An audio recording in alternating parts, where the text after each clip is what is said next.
था कुछ चक्र होते हैं, विभिन्न प्रकार के चक्र? नहीं नहीं, वो जब ध्यान ऐसा है जी कि ध्यान की विधि जी अलग से हमें सीखना है। जी फिर उसी ध्यान को जब हम माहिर हो जाते हैं तो चक्रों पर बैठा दिया जाता है। समझ में आया?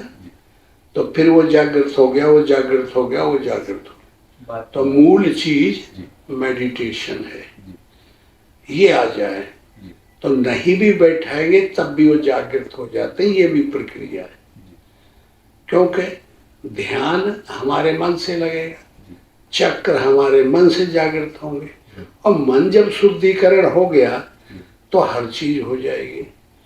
जरूरत पड़े कि कहीं कोई गुंजाइश है तो हम मणिपुर पर उठा के बैठा देंगे तो वहाँ की क्रिया आ जाएगी। हार्ट में बैठा देंगे, वहाँ की आएगी। त्रिपुटी की जरूरत है, त्रिपुटी बैठा दें। स्वाधिष्ठान की जरूरत है, स्वाधिष्ठान बैठा दें, और ऑटोमेटिक आ जाते हैं वो। ऐसा नियम है। इसलिए ध्यान ही मूल चीज है इस लाइन में, क्योंकि बगैर मन के रोके और बगैर मन के ट्रांसफॉर्म किए बदले ये क्रिया होती नहीं। परमात्मा हमको स्वीकार नहीं कर सकते। परमात्मा है शून्य, और शून्य में महान एनर्जी पड़ी हुई है। इसमें चुंबकीय क्षेत्र है, इसमें क्षमता है, इसमें ताकत है, सब कुछ भरा पड़ा है। ये मिनटों में निर्वयव हो जाता है, मिनटों में सावयव हो जाता है। ये कला दोनों में है। सत्य ही असत्य को पैदा करता है, असत्य सत्य को पैदा। ये आनुवांशिक गुण है। अनुवान्य आश्रय दोष है, एक दूसरे के पूरक। हाँ, अगर हमारे अंदर बुराई बुराई भरी है तो ये भलाई को ला सकती है। बुराई इसलिए परमात्मा ने बनाई कि भलाई को पैदा कर देती है, और भलाई भलाई जो आई तो बुराई को पैदा कर देती है। लेकिन जब बुराई अपने अंदर है तो भलाई परमात्मा को ला सकती है। और जो परमात्मा जब संसार को फिर बुराई को लाता है तो परमात्मा बना के बुराई को लाता है। समझ लो। इसलिए परमात्मा का जैसे मान लिया जब हम माया में फंसे हुए हैं और फिर हम क्रोध करेंगे तो पाप हो गया, काम करेंगे तो पाप हो गया, और जब हमको भगवान ने अपना लिया, हमारा मन रुक गया, तो जो करेंगे वो परमात्मा का आदेश हो जाएगा। बीटो और बिल पावर आ जाएगा। समरथ का नहीं दोष गुसाई, तो वो संसार दूसरे ढंग का होगा। इसलिए कहना ऐसे ही पड़ेगा कि भाई बुराई से भलाई पैदा होती है, भलाई से बुराई पैदा होती है। ये अनुन्याय से गुण है। परमात्मा दोनों को चाहता है, हंसी और रुलाई, दिन और रात, शाम और सुबह, पैदाइश और मरण, मरण और पैदाइश, एक दूसरे के अपोजिट। बगैर इसके इस सृष्टि, इस सर्कुलेशन, ये संसार चलता ही नहीं। और मानव चाहता है कि बुराई दुनिया से दूर हो जाए। हम सब लोग यही चाहते हैं ना, दुनिया का है और सही सही रह जाए, ईमानदारी रह जाए, सत्य रह जाए, असत्य और बुराई दुनिया से विदा हो जाए। तो अब कल्पना हम और आप करें, मान लिया कि परमात्मा ये हमारी आवाज़ सुन ले और वो इसको मान ले और बुराई को दूर कर दे, असत्य को दूर कर दे, तो ये बताइए बुराई से भलाई कैसे पैदा होगी? असत्य के बगैर सत्य कैसे हमें चीनने में आएगा, प्रयोग में आएगा? ये संसार के बगैर परमात्मा कैसे समझ में आएगा? इसलिए ये अनुन्यान्य आश्रय दोष है। ये दूसरे के दूसरे से पूरा होने वाला दोष है। इसलिए ये विधि संसार में नहीं है सकती। इसलिए संसारी जो कलाबाजी है वो परछाई भगर है, परछाई जैसी है। ये प्रतिबिंब, बिंब और प्रतिबिंब है। जैसे कांच में हम टार्च लगाएं तो एक रिफ्लेक्शन निकलता है ना, वो हमारा काम करेगा, है तो चमक वो भी, जैसे ये फोकस है ऐसे वो भी है, लेकिन वो नहीं कर सकता, वो मात्र निकलना भर है। इसलिए परमात्मा फिर इस प्रकार ये खोका सड़क कचड़ी जैसी उतारते उतारते अच्छा बुरा दोनों का त्याग करके निर्लेप हो जाता है। तो वो समझ हमारे अंदर आनी चाहिए। इसलिए यह 3 अवस्थाएं होती हैं। एक तो ये जागृत अवस्था जिसमें हम तो देख रहे हैं एक दूसरे का, समझ में आया? और एक है स्वप्न अवस्था, जब जागृत अवस्था में हम जागते, सुबह से जागते जागते दिन भर जाग सकते हैं, फिर एनर्जी खत्म होने लगती है, जागने की क्षमता खत्म हो जाती है, फिर सोने का मन होता है। जो सो जाएंगे तो जागने की ताकत फिर आ जाएगी। ऐसा ही है ना। अब अगर सोए जागृत में जागृत रह सकता है आदमी? अच्छा, तो ये तो एक दूसरे के पूरक होने से स्वप्न और जागृत एक ही अवस्था हो गई। अब इस दोनों से अपोजिट है सुषुप्ति। सुषुप्ति अवस्था उसको कहते हैं कि जिसमें न तो जागृत है न स्वप्न है, और सूना रह जाए आकाश, कोई भी पदार्थ उसमें न भास हो, आभास किसी प्रकार का न हो, निर्लेप आकाशवत शून्य, हलन चलन से रहित, आवाज साउंड, कोई हरकत कोई चमक कुछ भी नहीं, ऐसा जो शून्य रह जाए हम। कब ऐसा कब होता है कि जब ध्येय और मन ध्याता उसको देख रहा है, और न्यूट्रल उसको कहते हैं कि अब हमको मालूम है कि ये परमात्मा है, ये मेरा मन है, ये मैं देख रहा हूँ। तो त्रैमेकत्र संयम, 3 मिलके एक संयम बनेगा। तो देखते देखते देखते देखते और देखने वाला और जिसको देख रहा था वो दोनों लीन हो गए, फिर न्यूट्रल भी लीन हो गया, तो एक हो गया ना। उसको कहते हैं सुषुप्ति अवस्था, ध्यान अवस्था। ध्येय और ध्याता और ध्यान तीनों गायब हो गए। ये साधन की अवस्था है, भजन की अवस्था है, भजन में लीनता आ जाती है। जब ध्यान तीनों त्रैमेकत्र संयम बन गया तो वो ध्यान लग गया। तदेवार्थ निर्भाषा स्वरूप शून्य में समाधि, यही ध्यान दूसरे रूप में समाधि बन जाएगा। सम के आदि, समत्व में पहुंच गए ना, बगैर आकाश के समत्व होगा, तो उसी में जब हम पहुंच जाएंगे तो ये हो गया समाधि। सम के आदि, आदत बन गई, सम के बगैर हम रह नहीं सकते, खुमारी के बगैर नहीं रह सकते, नशे के बगैर नहीं रह सकते। तो ये जो समत्व लाने की जो खुमारी है, हमारी आदत है, ये स्वाभाविक हमको प्राप्त हो, तो इसका नाम है सुषुप्ति। तो सबसे पहले जागृत की सहायक अवस्था है स्वप्न, जो कि जागृत की जान डालती है, जागृत में जागने की क्षमता लाती है। बगैर सोने के, अगर सोएंगे नहीं तो हम जाग नहीं सकते। और जब ये जागृत स्वप्न को लेकर के दोनों मिल गए और जब एक नहीं हो जाती, तब तक सुषुप्ति आना मुश्किल है। तो ये तीनों मिलकर के जब एक हो जाए तो फिर तुर्या बन जाता है। ये प्रैक्टिकल अर्थ है इसका।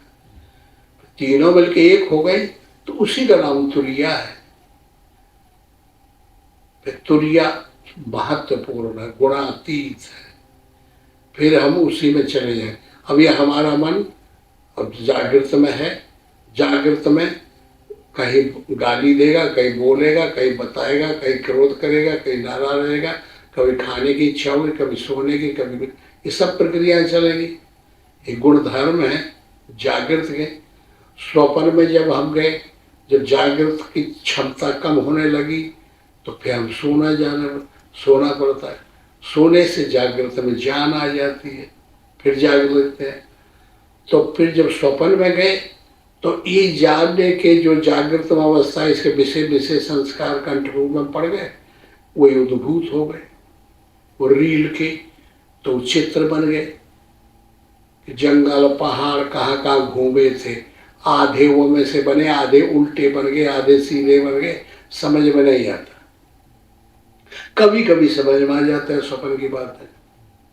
इस प्रकार जब ये चित्रण होता है, ये स्वप्न अवस्था का, और जब वो अपने स्वरूप से, ये जागृत अपने संसार को और स्वप्न अपने संसार को, जागने पर स्वप्न जैसे खत्म हो जाते हैं, ऐसे ही जब हम सुषुप्ति में पहुंच जाएंगे तो जागृत अवस्था का संसार खत्म हो जाएगा। फिर हम एक ऐसा अवस्था पा जाएंगे, तीनों अवस्थाओं का मिलके, जिसको ईश्वर कहते हैं, एक रस, जो काल करके बाधित नहीं होता कि ये हो जाएगा, पहले भी था, अब भी है, आगे भी रहेगा। एक रस, उसका नाम है परमात्मा, उसका नाम है आत्मा, उसका नाम है ईश्वर। तो ईश्वर आत्मा अब 3 डिग्रियों से आच्छादित है, उपाधि से। आत्मा तो कामन हो गया, अब एक डिग्री लग गई कि आत्मा के पीछे क्या है? अविद्या। अविद्या आत्मा के साथ हो जाए तो ये जीवात्मा हो गई, जीने से संबंधित। अगर माया विद्या लग जाए तो ईश्वर हो गया, उपाधि अगर विद्या उसकी हो गई, और माया लग गई तो ईश्वर हो गया, परमात्मा हो गया। इसलिए ईश्वरात्मा, जीवात्मा और परमात्मा कोटियां हो गई। हाँ, और है तीनों कोटियां एक ही। जैसे वेदांत में इसको ऐसे बताया जाता है, जैसे घड़ा है, उसके अंदर स्पेस है ना, अंदर आकाश है। हाँ, अच्छा, मठाकाश, घटाकाश, मठाकाश, बड़ा भारी हाल हो, उसके अंदर स्पेस। और महाकाश बाहर है, मकानों के बाहर जो आकाश है, महाकाश। तो वो में और ये मठाकाश में और घड़े के आकाश, तीनों में अंतर है? कोई अंतर नहीं। इतना है कि एक जो है तो बूंद, एक सरोवर और एक समुद्र, तीनों एक है ना। तो अविद्या करके अल्पज्ञ होने से छोटा है, विद्या करके बृहद होने से वो थोड़ा ज्यादा है, ईश्वर है, समर्थ है। और जो ये दोनों उपाधि रहित होने से वो सर्वत्र है, एक रस है, व्यापक है, शुद्ध है, बुद्ध है, उत्तमा परमात्म यो लोके त्रयमावेश्य में विभर्तव्य ईश्वरा, वही परमात्मा नाम से है। तो ये तीनों कोटियां बराबर होने पर तो सब में भगवान रहते हुए सबसे निर्लेप है। इस ढंग से ये तीनों अवस्थाएं मिलके जब एक हो जाए तो वो सुषुप्ति, और वही जाके फिर तुरिया बन जाता, त्याग हो गया। हमारा मन अब उससे नीचे नहीं आता, वही मन टंग गया। अच्छा, जो तुरिया हो गया, अगर जरूरत पड़े तो फिर तुरियातीत हो जाओ, एक सीढ़ी और ऊपर लग, उसका त्याग कर दो। और वैसे है, उसका त्याग कर दो तो एक सीढ़ी ऊपर, फिर तुरिया का तीत का त्याग कर दो तो तीतातीत हो गए।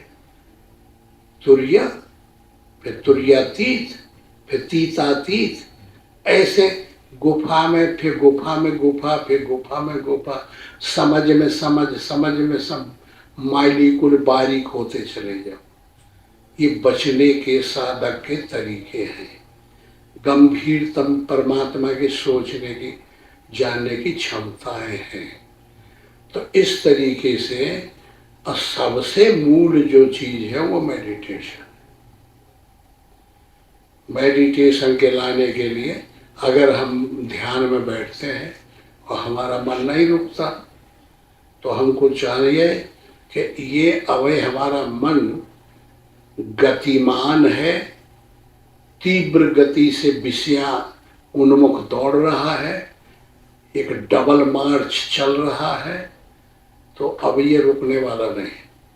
तो क्या करना चाहिए? नाम जपना चाहिए। उसके पहले ये प्रक्रिया शुरू कि राम राम राम राम राम राम राम राम। तो अब मन का स्वभाव है, मकान में गया, लाइटों में गया, फिर और मशीन में गया, फिर कुर्सी की तरफ गया, फिर खाने की तरफ गया, फिर बच्चों की तरफ गया, बुढ़ों की तरफ गया, तो विभिन्न हो गया ना, अनेकता में परिवर्तित हो जाता है। तो वो इतने चिंतनों को समेट के चलता है कि एक तो रुक नहीं पाता, अब ये कैसे रुकेंगे? तो इसके लिए महात्माओं ने क्या किया कि भाई पहले नाम का सहारा लिया। तो राम, तो एक ही राम डाइवर्ट हो गया ना, एक ही में राम, फिर राम, फिर राम, फिर राम, तो अनेकताएं खत्म हुई। बहुत रूप कलरों में जाता था, उससे थोड़ा सहारा मिला, नाम भर पर रह गया। तो नाम से जपते जपते जपते कुछ पीरियड गुजर जाए और जब थोड़ी खुमारी आए, खुमारी कहते हैं जपते जपते किसी काम को करते करते थोड़ा नशा जैसा हो, मामूली मन में लगे, वो खुमारी है। तब फिर मेडिटेशन, ध्यान लगाओ, नाम के बाद ध्यान, तब लगेगा वो सरल हो गया। जैसे डबल मार्च कोई दौड़ रहा है और कहेगा एकदम हल्ट हो, तो रुकेगा, ब्रेक लगाते लगाते लगाते तब भी दूर चला जाए।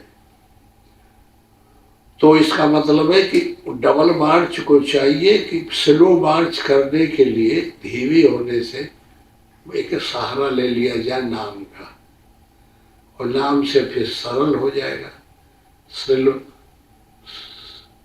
धीरे धीरे चलने का, धीरे से फिर और धीरे हो जाए। न डबल मार्च से क्विक मार्च हो, क्विक मार्च से स्लो मार्च हो, स्लो मार्च से फिर खड़े होने का नाम बना, ध्यान हो गया। इस प्रकार मन की रोकने की गतिविधि नाना प्रकार की है। तो जब मन के रोकने पर सब चीज मिलती है, और मन अगर नहीं रुका तो कोई चीज नहीं मिलेगी। ये अगर रुक जाए तो बहुत ऊंची कोटि की बात हो सकती है। इसलिए इसको रोकना निहायत जरूरी है। इसलिए जगह जगह कहा गया है कि मन को रोको, मन को बदलो। शास्त्र भी कहता है मन एव मनुष्यानाम कारण बंध मोक्षयो, मनुष्यों का मन ही बंध और मोक्ष का कारण है। हमको ये मन ही बंध में डाल सकता है, बद्धू हो सकता है, माया के अंदर फंस सकता है, बुरे कर्मों में लीड हो सकता है। और ये मन के ही कारण अगर ये सजग हो जाए तो मुक्ति पा सकता है, ईश्वर को प्राप्त कर सकता है। इसलिए मन एव मनुष्यानाम कारण बंध मोक्षयो, इसलिए ये मन ही मोक्ष का और बंध का कारण है। तो इसमें पहले ये विधि है। अगर मन के रोकने को हम उद्यत होते हैं और रोकते हैं और ये नहीं रुकता, तो एक तो विधि ये है जो नाम की लेना, नाम में 10-15 मिनट नाम लिया जाए फिर ध्यान लगाया जाए, अंतर आएगा। दूसरी विधि और है कि ये सर्वोदय देख लिया जाए। ये है इंगला, ये श्वासा बाएं से निकले और दाहिने से निकले, वो पिंगला है। दाहिनी सूर्य नाड़ी है, ये चंद्र नाड़ी है। चंद्र दिन को रहता है, सूर्य चंद्र रात को रहता है और सूर्य दिन का टाइम है। तो ये दाहिनी श्वासा जो सूर्य नाड़ी है पिंगला, ये रात को चलनी चाहिए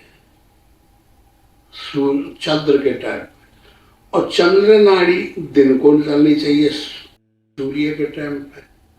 अगर इस प्रकार ये विपरीत चले और फिर हम ध्यान लगावे तो लग जाएगा।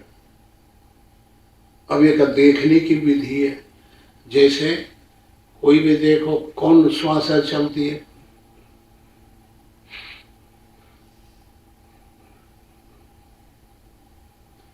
किसी की कौन चल रही है? सूर्य है दाहिनी दाहिनी दाहिनी चल रही है ना, ठीक। और रात का समय है, चंद्र का टाइम आ गया, दाहिनी चल रही है। अब आपका शरीर निरोग और शांतिपूर्ण अच्छी हालत में होना चाहिए। कब्ज वगैरह कोई भी अकरास मामूली अंदर विक्षेप नहीं आएंगे।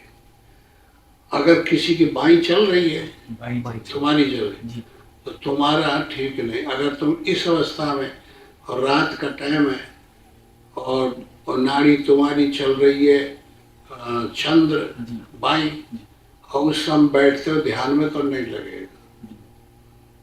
अब उसको सूर्य बनाओ तो दाहिनी तरफ झुक जाओ, बाई तरफ है, और नहीं पढ़ रहा है ऐसे बाई तरफ ऐसे, थोड़ी देर में ये हो जाएगी, बदल जाती है, समझे? अपने से नहीं बदले तो थोड़ा ऐसे कुरेद कुरा दे तो फिर देना हो जाएगा। तब फिर रात के टाइम पर, शाम के टाइम पर वजन करना है, बैठना है, तो दहनी नथना चले श्वासा तब बैठो, बना लो अपने से, ऐसे पढ़ के नहीं पढ़े लो, 10 मिनट में हो जाएगा। अच्छा, और शाम दिन के टाइम पे अगर साधना करनी है तो बायां बनाओ, ये में होना चाहिए, तब बैठो, तब मन लग जाएगा। ऐसा इसका सर्वोदय ज्ञान से संबंध है। तो ऐसी शैली से जो साधना करते हैं और हर प्रकार की बाधाओं का त्याग करते जाते हैं और आए हुए जो सामने कर्तव्य उनको करते जाते हैं निष्काम भावना से। हाँ, जैसे निष्काम भावना किसे कहते हैं? जैसे हमारे सामने है दफ्तर गए, दफ्तर की पूरी ड्यूटी किए ईमानदारी से, सर्विस में गए, अपने जो रोजगार धंधा है वहां मिलता है काम करने को, वो जॉब इस ढंग से किया जाए ईमानदारी से और करके फिर चले आवे, और उससे मतलब न रखे, मन में ये विचार करे भगवान ये मेरा कर्तव्य था, ये मैं क्यों मानूं कि मैंने किया है, ये आपके हाथ की मैं कठपुतली हूँ, आप हरकत करते हैं तो मैंने ये हो रहा है, इसलिए क्योंकि मैं तो एक नाम मात्र हूँ, काल बाधित हूँ, समय बाधित हूँ, तो मैं कैसे इसका मालिक बन सकता हूँ? मैं तो सीमित हूँ। 150 साल के लिए मेरी ड्यूटी है, ज्यादा दिन की तो यहाँ रहने की ड्यूटी नहीं है, आपने दी नहीं, इसलिए एक ढंग से काल हमको बाध करेगा, नष्ट कर देगा। इसलिए जो पदार्थों को हम स्वीकार करते हैं मेरा मकान है, मेरी वस्तु है, मेरा धन है, मेरा लैंड है, मेरी वस्तु है, तो ये जब मैं नहीं हूँ हर समय, तो ये वस्तु कहाँ से रहेगी? ये कल चली जा सकती है मेरे पास, तो मेरा कुछ नहीं है, आपका है ये सब। इसलिए तेरा तुझको सौंप के मुझे क्या लगता है, आखिरी में जब हम शरीर न रहेगा तो आप ही का होगा ना सब, कोई रह जाता है, तो इसलिए उसको पहले ही हम सौंप देते। तो इसको कहते हैं निष्काम कर्म योग। कर्तव्य हम करें और फिर ड्यूटी को निष्काम बना दें। भगवान हमारी कोई आस्था नहीं, हम कर्तव्य करेंगे लेकिन हम इससे परिणाम नहीं चाहते, परिणाम आपको देना चाहते हैं, आपकी इच्छा को लेना चाहते हैं, आप जो मुझे दे वो मुझे मिले। तो इस प्रकार जब परमात्मा के ऊपर हम निर्भर हो जाएंगे तो परमात्मा में बहुत बड़ी क्षमता है। परमात्मा में इतनी क्षमता है कि परमात्मा जैसे प्रत्यक्ष रूप में, आत्मा के रूप में विष्णु भगवान का रूप है, और विष्णु भगवान हमारी आत्मा का रूप है।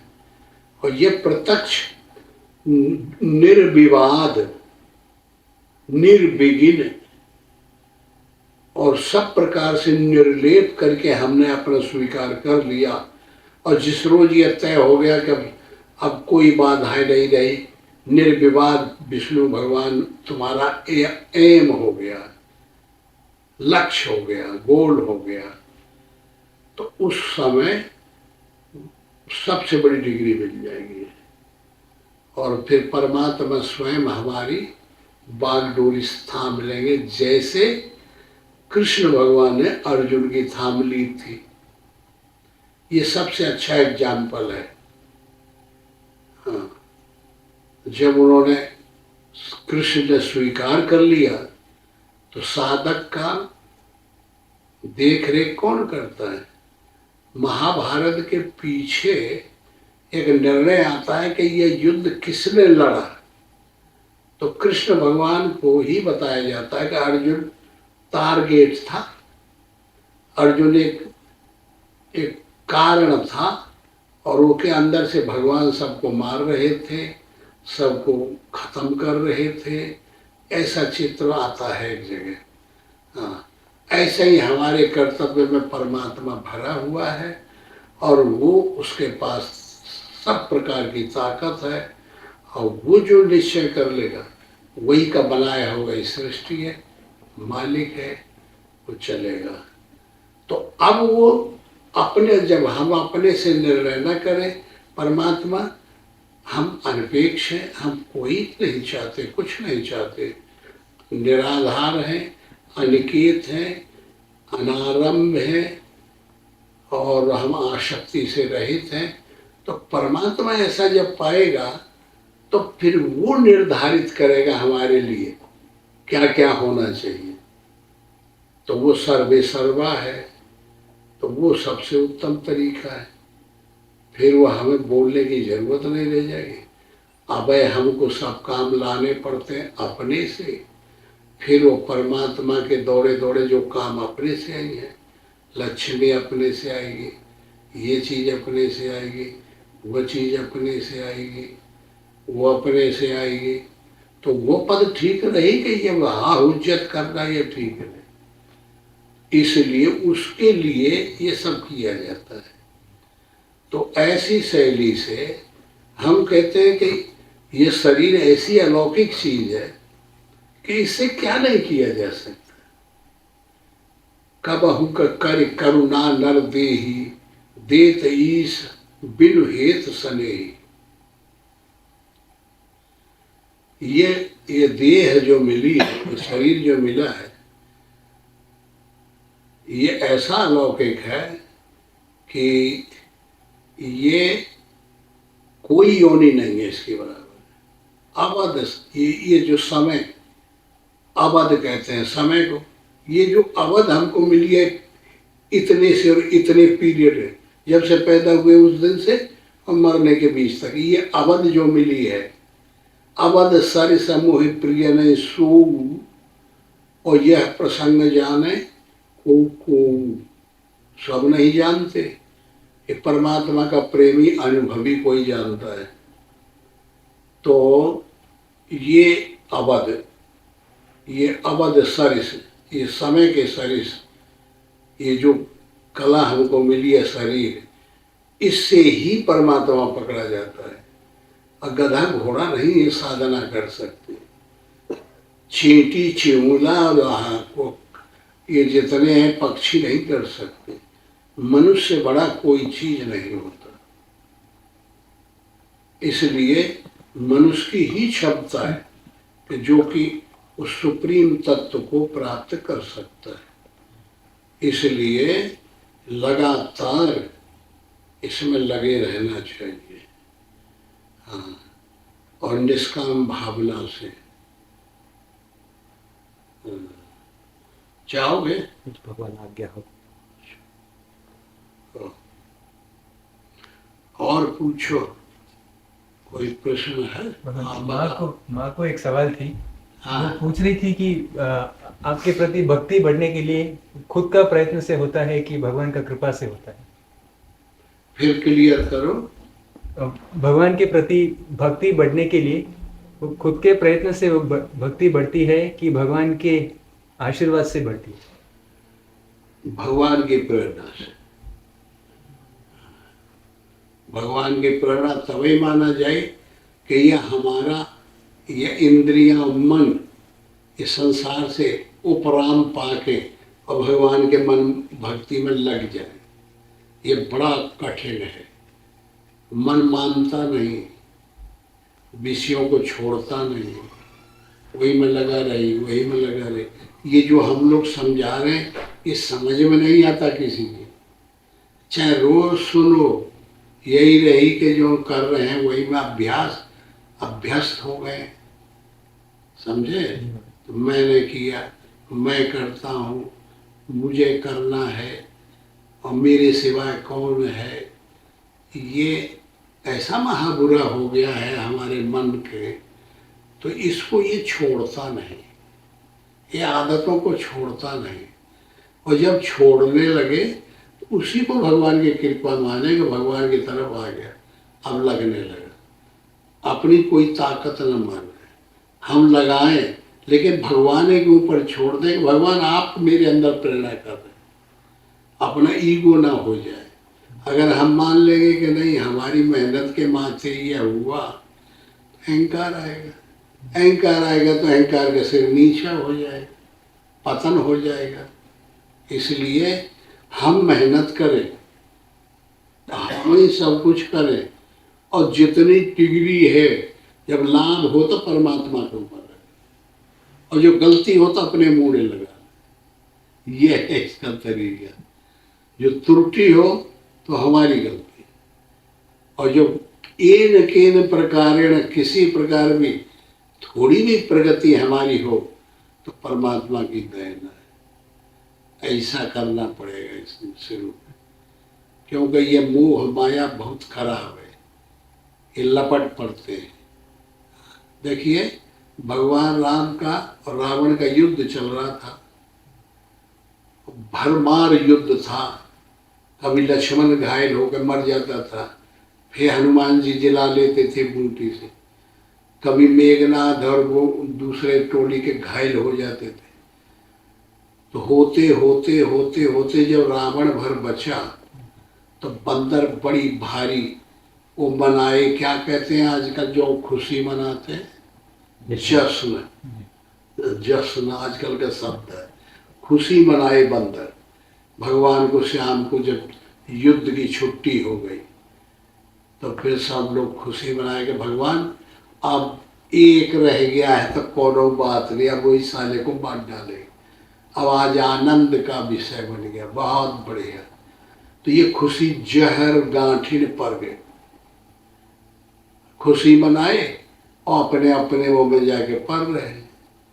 भगवान अपनी कुटी में जाके सो गए, लक्ष्मण सो गए। हनुमान जी ने पहरा लगा दिया, पूंछ का चारों तरफ परकोटा खींच दिया और बैठ गए हाथ जोड़ के पहरे में। रात भर वो पहरा देते थे। अब सुबह हुआ तो भगवान गायब, चोरी को ले गया। राम और लक्ष्मण है ही नहीं। तो जौन रुबाई मछली जैसे मालिक जब चले गए तो फिर माँ सहतों की हालत तो खराब हो ही जाएगी। सुग्रीव कहे कि भगवान ये कहाँ गए आप, अब किसके माथे क्या युद्ध होगा, अब ये कितना भारी गड़बड़ हो गया। विभीषण रोने लगे, सब बंदर चिल्लाहट मच गए। तो फिर हनुमान जी से सब लोग पूछे, बोले भाई आप पहरे पे थे, ये हुआ तो हुआ, कैसे हुआ? तो कहे बोले भाई मैं पहरे पे था। जानते हो पहरे के अलावा विभीषण भगवान से मिलने गए थे ना 11 बजे के लगभग। तो विभीषण कह के मैं गया था, मैं तो नहीं गया। तो कौन था? तुम्हारा रूप था। अब हम तुमको तो नहीं रोक सकते, भगवान के मित्र हो। सुग्रीव को तो नहीं रोक सकते।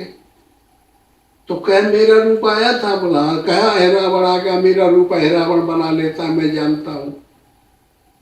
अहंकार रूपी अहिरावण, जीव रूपी विभीषण, वैराग्य रूपी हनुमान की अंश समझ में और ज्ञान रूपी राम का रूप बना लिया। अहंकार रूपी अहिरावण वो झूठा है और राम सही है, तो सही झूठा और सही का रूप बना लेता है। इस संसार में अहंकार ही परमात्मा माना जाता है और परमात्मा के यहाँ परमात्मा परमात्मा माना जाता है। तो ये अहंकार क्यों हो गया कि सबको, बंदरों को, पूरे दल को हो गया था कि अब पूरी लंका जीत लिए, अब ये रावण तो रह गया तो कोई बात नहीं, मार डाले। अहंकार आया तो ये शाम को आ गया था सबके अंदर, तो वही अहंकार लेके पतन का उन्मुख कर दी, तो लेकर के ना पाताल में डूब दिया। तो अब क्या करें, तो फिर हनुमान जाते हैं और फिर हनुमान की ड्यूटी पूरी होती है, क्योंकि हनुमान ही एक ऐसा साधन है कि जो काम न बने उसे बना लेता है। हनन करे अभिमान का, जो अभिमान को मार डाले उससे बड़ा योद्धा कोई है ही नहीं। वैराग्य, त्याग, वो है हनुमान, न कि बंदा। तो इस प्रकार जब हनुमान को याद दिलाए तब फिर वो भागे अहिरावण की तरफ, पाताल पहुंचे। पाताल के गेट पे और एक हनुमान का लड़का खड़ा था, मकरध्वज। तो ये हुआ कि भाई तुम कौन हो? हनुमान ने हटा के निकल के अंदर जाने लगे तो वो लपट पड़ा, तो एक पटक हनुमान का मार दी। क्या बोले कौन हो तुम? जानते नहीं हो कि मैं मकरध्वज हनुमान का लड़का हूं,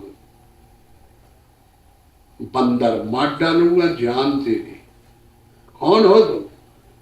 तो हनुमान देखा कि ये हनुमान का लड़का ससु कहाँ से पैदा हुआ, कैसे आया ये।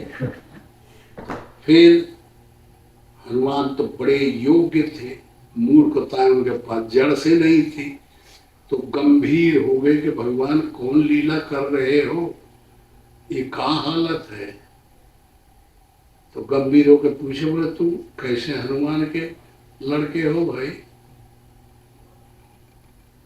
कि जानते नहीं मैं हनुमान का मानस पुत्र हूं। अभी जब लंका तुमने जलाया, लंका हनुमान ने जलाया तो पसीना आया, और जब उलट पुलट लंका सब जारी, कूद पड़े पुन सिंधु में जारी। जब तुमने पूंछ बुझाने के लिए सिंधु में कूदे तो पसीना में बीज मछली खा गई। तो मानस मतलब तत्काल पैदा होना। मन के काम इतनी स्पीड से होते हैं कि काल का भेद ही नहीं रह जाता, काल बाधित होते हैं। इसलिए मैं मानस पुत्र हूँ, मकरध्वज, मछली से पैदा होने वाला हनुमान का मानस पुत्र। कहते तो भाई तू तो बहुत विचित्र आदमी है, हम भगवान के काम के लिए जा रहे हैं, बहुत जरूरी था, तो हमको भगवान को बचाना है, ईश्वर का कार्य करना है, और फिर परोपकार में तुम बाधा क्यों डालते हो? मैं हनुमान तो मैं ही हूं। कहे तो फिर कुछ भी हो, मैं नमक पानी खाया हूं अहिरावण का, मैं जाने नहीं दूंगा तुम्हें। फिर लपट पड़े, तो एक पटक हनुमान मारते तो वो 2 पटक मारता था। तो हनुमान कहे कि ये से फटना मिलेगा, तो अब क्या किया जाए? तो फिर समझाए, कहे बोले हम बांध देते हैं तो पड़े रहना, तो भगवान के दर्शन होंगे, तेरा कल्याण हो जाएगा, मैं अभी लाता हूँ अहिरावण को खत्म करके। तो फिर समझ में आया। फिर जाते हैं तो देवी का पूजन होता था, राम लक्ष्मण हाथ बांधे खड़े थे। देवी मतलब माया। अहंकार जब आएगा तो चाहे हम हो चाहे ईश्वर हो, कायदा सबका कानून है, तो पतन उन्मुख हो ही जाता है आगे। तो ये माया रूपी मरत रहा भूखन हनुमान, तो पहले बैठ के देवी में मारा लात तो नीचे चली गई और अपने वहां घुस गया, बैठ गया। फिर मेवा मिठान खूब खाया भरपेट, और खाने के बाद में और फिर जो है जब नियम आया, पंडित ने आहुति बोली और बोल के कहा मारो तलवार दोनों लड़कों की, चढ़ जाए देवी के ऊपर। तब निकल के दोनों की तलवार खुशा के नहीं और दोनों को मार डाला। रावण और कौन था, एक और रावण था, हाँ 2 भाई थे। वो चढ़ गए बलि और ये भगवान को उठा कंधा में बैठा कर लेके चल दिया, उबाल लाया, फिर उठा लिया। अगर हम पतित हो जाए तब भी क्षमता है कि उठ सकते हैं, वो है हनु वैराग्य में। तो फिर ला के फिर जय जयकार मची भगवान राम की। तो कह बोले भाई देखो ये मानसिक खराबी है। देखो हम लोगों ने कितना जश्न मनाया, देखते हो ये जो क्रिकेट का खेल होता है, क्रिकेटर कोनो एक बॉल मार देता है और एक को बल्लेबाज को गिरा दिया तो मुंह फाड़ के हलवा जैसा बन जाता है, और ससुर कितना हंसाई और ऐसे करी है और पता नहीं कहाँ करी है, और फिर दूसरे टाइम वो भी है भाई, देर लगती है। हाँ, तो जब हम कहते हैं कि अगर हमने तुमको गिरा दिया तो फिर भगवान के नतमस्तक हो जाए, भगवान ये आपकी करतूत है, मेरी नहीं। अंदर ये होना चाहिए, बाहर थोड़ा हंसे, ज्यादा नहीं, तब कुछ फायदा हो। अभी जान के ना हम व्याधि रोक लेते, देर नहीं लगती, अपने ऊपर मैंने किया मैंने किया मैंने किया, तब ना इनकी हालत दुर्दशा हो गई। अब देखे विश्व विजयी है ना इंडिया वाले, हाँ अभी हुआ, अब लंदन में जाके सब कोनो विश्व ही नहीं विजयी रह गए, हैं थू थू थू थू मचा पड़ा हुआ। इसी प्रकार कोई भी हो तो फिर जब जय जयकार हुई और फिर उभर गए और 2 हमसे दूर हो गया, हमें अहंकार हो गया रहा, तो हमारी बुद्धि नष्ट हो गई। तो जब वो हनुमान ने उबाल लिया तो हमको ख्याल आया, तो खुशी हुए और खुशी होकर के भगवान के प्रेम में बदल गए, और फिर दृढ़ निश्चय होकर फिर चले साधना में। तब फिर जब वो रावण मूल केंद्र नष्ट हुआ तब जाके ठीक हुआ। तो इस ढंग से ऐसे उदाहरणों को पेश कर करके अपने सामने और हम लोगों को अपना सुधार करना चाहिए। काय पे हम बोल रहे थे,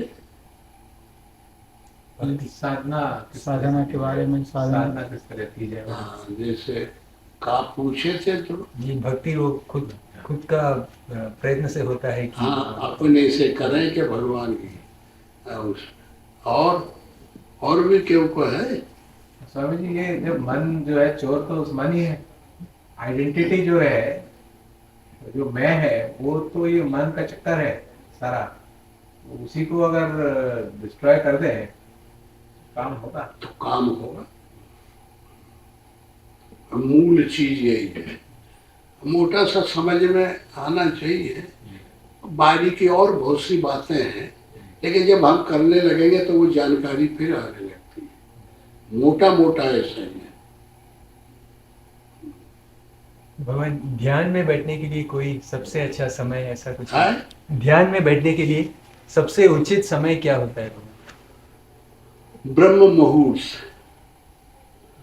रात के 3 बजे से लेके 6 बजे तक।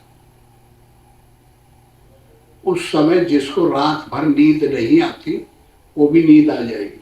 सुबह के टाइम नींद आती है ना, रात भर जागो, लेकिन आदमी फिर 5 बजे 4 बजे 3 बजे गिर जाता है। तो जितने अधिक से अधिक सो जाएंगे, जागृत कम रहे जीव दुनिया में, और तब हम जो है मन को रोकें, तो हमारे मन में डिस्टर्ब करने वाले जो चिंतन है वो शून्य हो जाएंगे।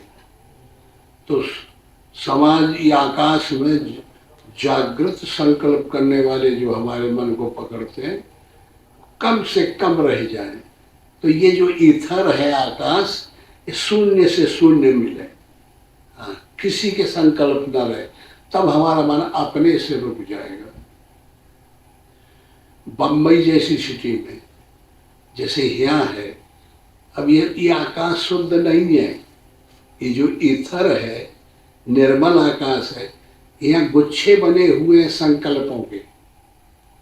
दिन रात संकल्प जो हम लोग सोचते हैं, ब्रेन एक्सटर्नल और इंटरनल, ये ऐसे हो जाए, ये ऐसे हो जाए, ऐसा हो जाए, हजारों किस्म के संकल्प, ये गुच्छे बन गए जगह जगह।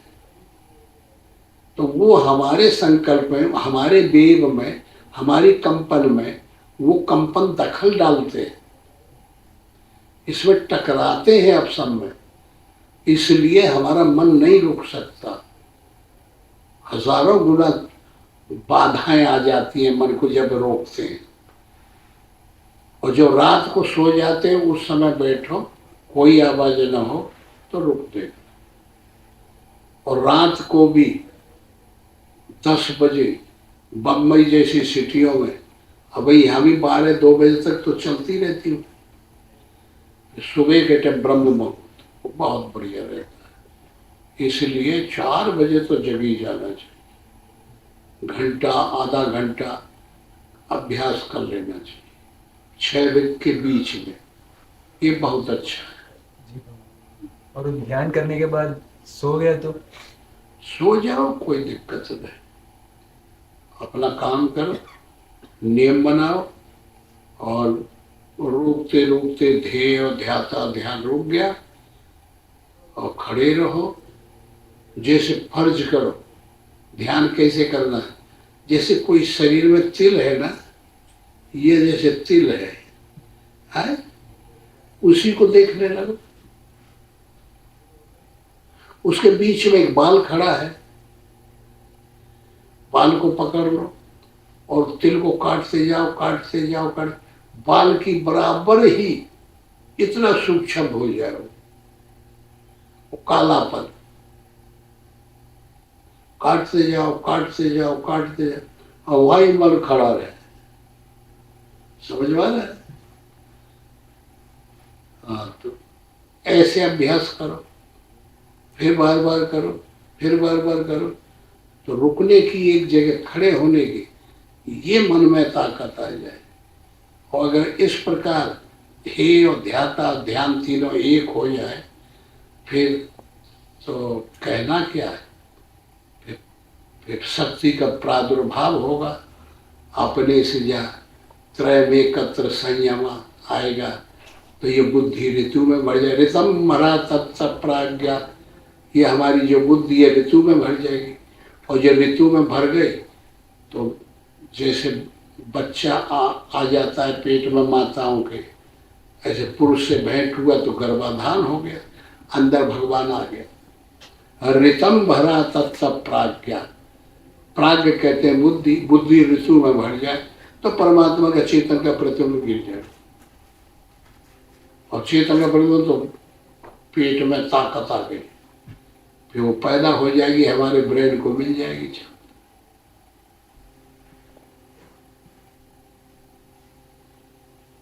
और प्रभु, अगर जैसे 4 बजे उठ के ध्यान करते हैं, हाँ, तो कितना देर करना चाहिए?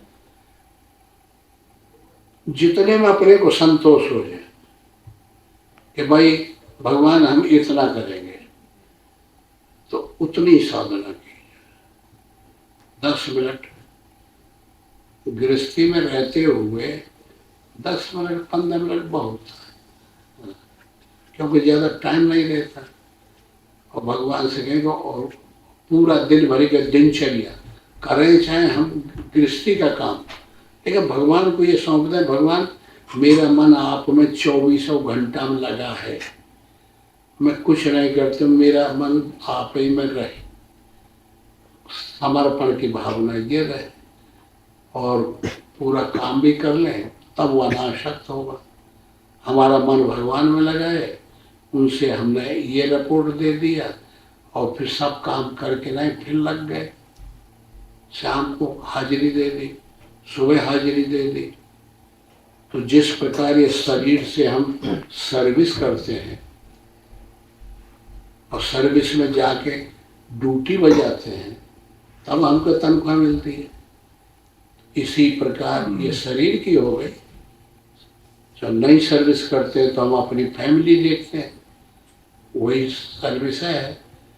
और बाकी जो है मन से भगवान के यहाँ हाजिरी दो।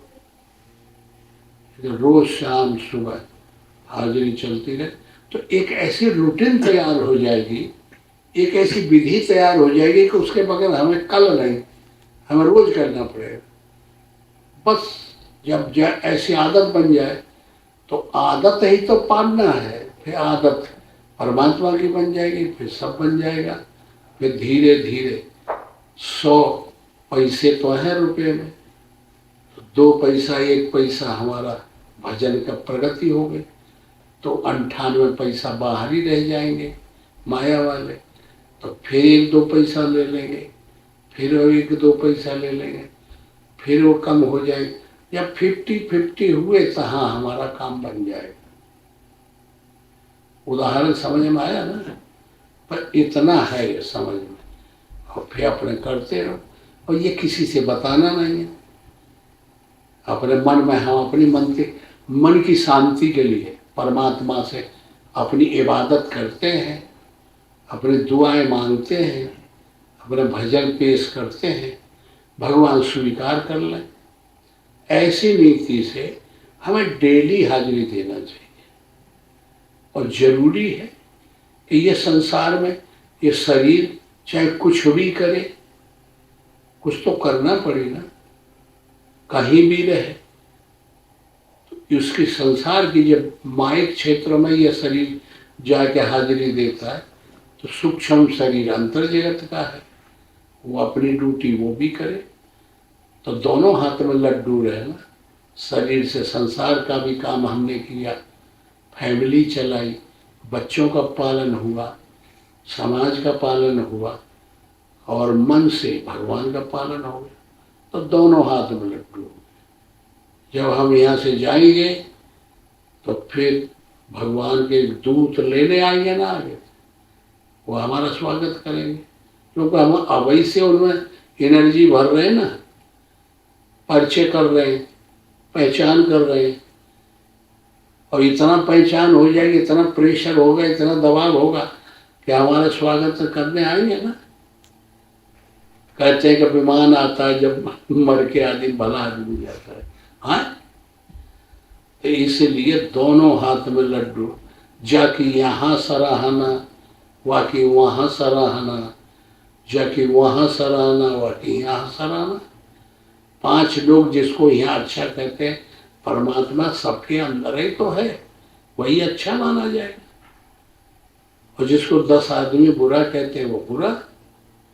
इसलिए यहीं से तो शुरुआत होती है। तो ऐसी शैली से चलने दिया जाए और शांति से सब। फिर जब हम उस कदम रख देते हैं, आगे बढ़ने लगते हैं, तो उसके मतलब की एनर्जियाँ, छोटे छोटे सद्गुण और दुरुपयोग भागने लगते हैं, अच्छी कलाएं आने लगती हैं। यही नियम है।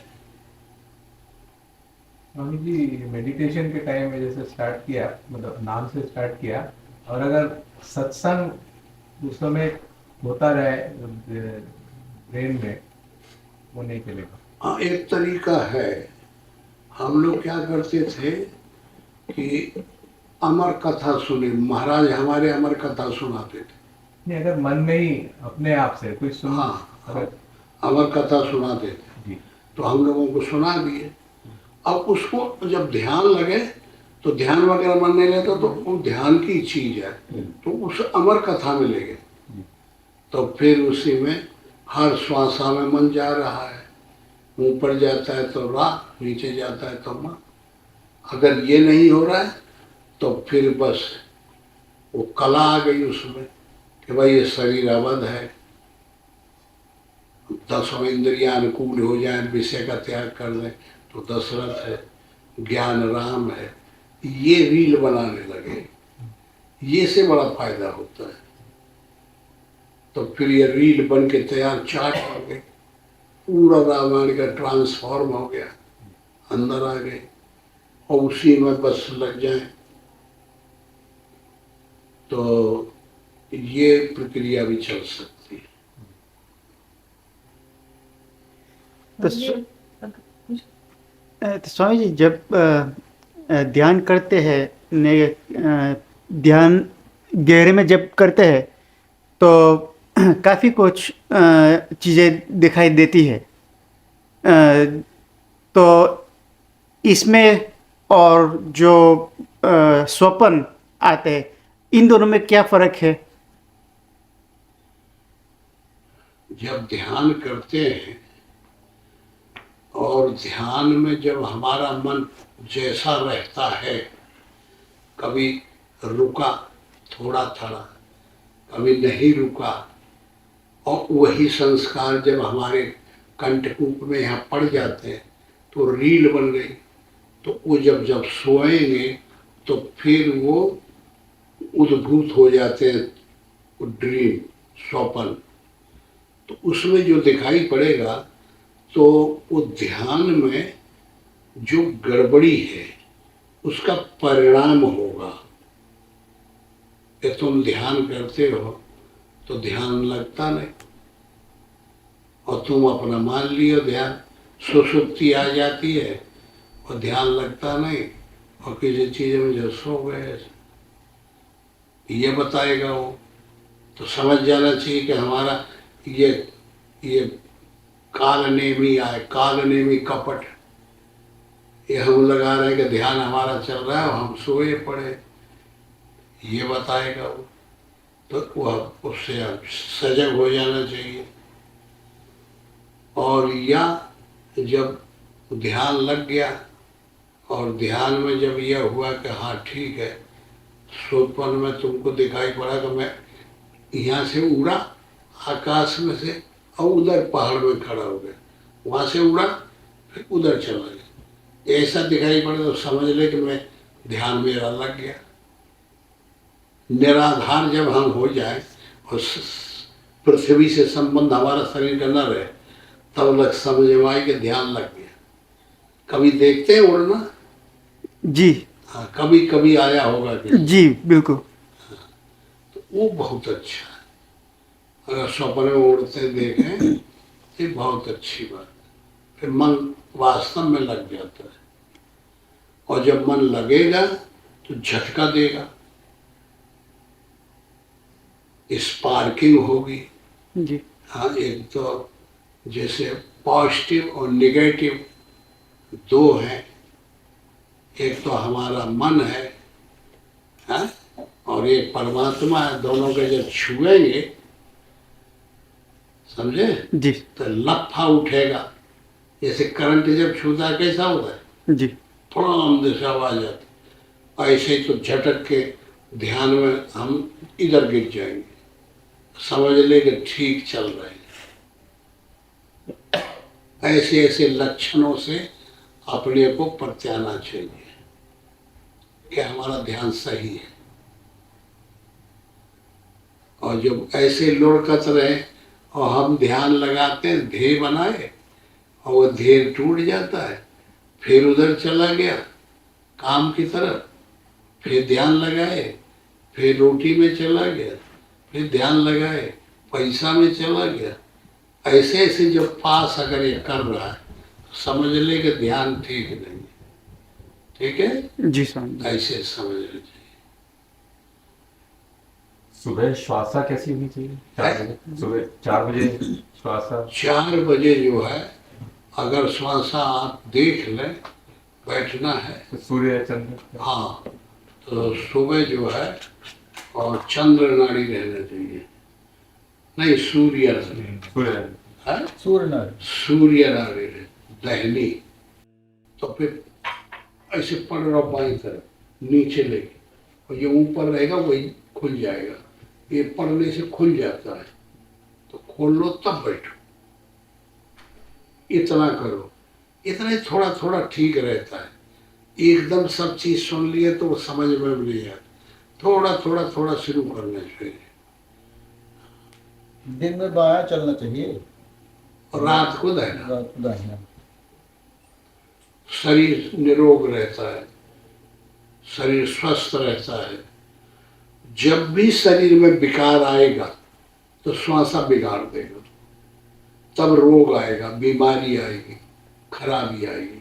ये समझ लो, कोई भी रोगी होगा उसकी दिल को देखेंगे तो फिर दाहिना श्वासा चलेगा, और रात को देखेंगे तो बायां चलेगा। समझ लो कि ये रोग है इसका, अभी रोग ठीक होने का नहीं। और जब वो रोगी की श्वासाएं बदलने लगे कि बायां जो है तो रात को चले, नहीं दिन को चले, दिन में चलेगा। और रात को वो चले, तो मानो ठीक है। वो अपने आप कुछ तबीयत गड़बड़ हुई तो श्वासा पहले उल्टा पुल्टी हो जाती है। हाँ, कोई तब जाके देखे बात अलग है। तब ये गेट खुल गया शरीर में, तो फिर रोगों का आमंदनी हो गई। पिघला पिघला श्वासा के जरिए आते हैं। कोई भी परमाणु, कोई खराबी, कोई अणु, कोई विकार, ये सब श्वासा के जरिए आते हैं। तो ये पहले खोल देते हैं इसको, तब ये होता है।